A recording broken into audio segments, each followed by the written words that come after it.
Hello everyone, and welcome to a new video about the lore of Diablo. Last episode we discussed what the eternal conflict was and how the Nephilim was born. In this video we'll talk about the Sin War, which was the war that linked humans to the eternal conflict. There is a trilogy written by Richard Knaak about these events. For keeping it brief, this video will reflect the story and details of the first book, the Birthright. Keep note that I will give you spoilers about the book.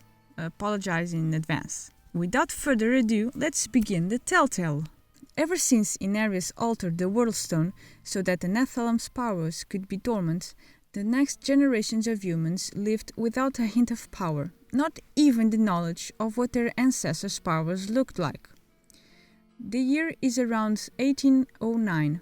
Sanctuary had its own cities, villages, trade routes, kings, and so on and so forth. A normal world with humans' normal affairs. In a small village named Seram, not so far from Cain, lived a simple farmer, Uldyssian, son of Diomedes, and his brother Mendel. They lost their parents and their two siblings for the plague. They tried everything they could to cure them, even praying to the Cathedral of Light and the Triune, the two most notorious religions of Sanctuary, but none answered their prayers. Since then, Uldyssian despised religion, never believed in their faith or in the extravagant ideas from their priests. One day, the village of Seram is visited by a priest of the Triune and another from the Cathedral of Light. It was common for acolytes to spread the word of their faith and increase their church's numbers and believers and devotees. Uldyssian, though, didn't give a crap about it, despite the priest's marketing and propaganda. During the same time, a beautiful woman arrives to Seram. She was called Lilith. She told Uldyssian that she had fled from the city of Cain after her family had been stripped of its power and wealth by the Cathedral of Light and the Triune. Lilith managed to escape before they imprisoned her with the rest of her family. So basically the story goes like this. Typical hot girl arrives, sees the lonely cute farmer, starts talking to him, sharing sweet nothings, and disasters start to happen. The two emissaries from each church were found brutally murdered. One of them had Uldyssian's knife lodged within his ribcage. And of course everyone found him guilty of these assassinations and sent him to prison, even though he was innocent. During his time in prison, some strange powers start to manifest, and like magic, his cell door unlocks by itself. But Uldyssian still waited in his cell for his trial. Which, speaking of its trial, it didn't go so well. They were about to declare him guilty when Uldyssian, within his fury, started a storm, and he managed to unleash a bolt of lightning straight to the Master Inquisitor, killing him in the process. In panic, Uldyssian and Lilith fled from the village, and his powers continued to manifest, either by calming the storm that he had unleashed in Seram or by curing some bruises. Although this made Uldyssian seem completely guilty of killing the two emissaries, his brother and longtime friends, Cerinthia and Achilles, fled town alongside him, believing in his innocence. Now, it is important to note a few things, so the rest of the plot doesn't get too confusing. In the last video, I shared with you that Lilith managed to free herself from the void.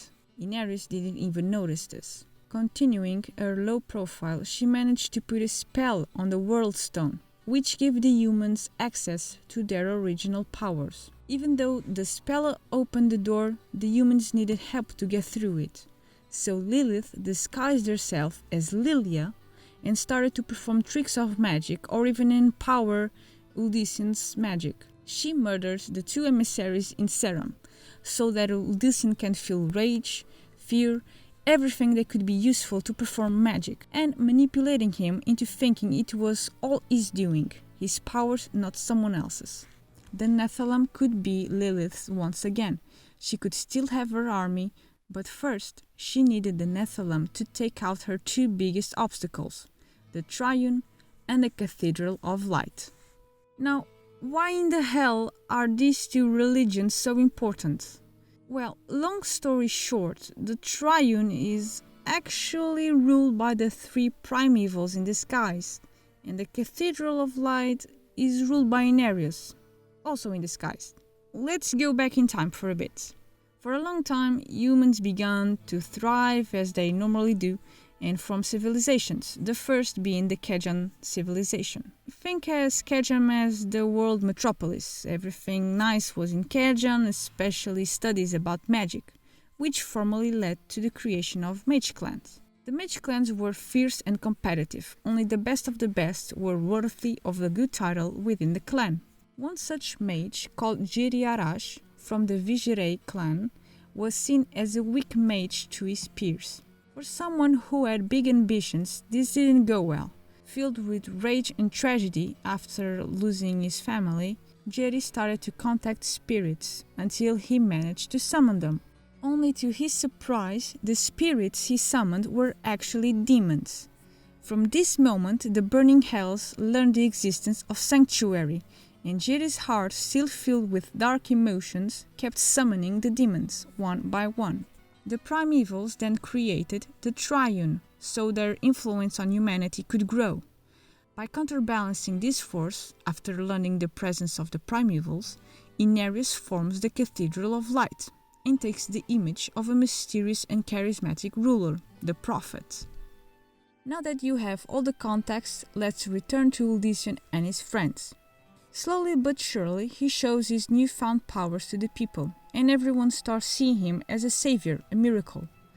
He starts to form the Edyrem, a group made of his followers with the intention of dismantling both the Triune and the Cathedral, and end their dominance and abuse of power, basically bringing justice to the people.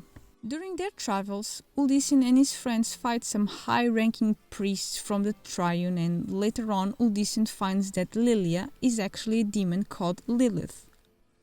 During their discussion, Lilith assumes she was responsible to murder the acolytes back in Serum, and every display of power was her influence.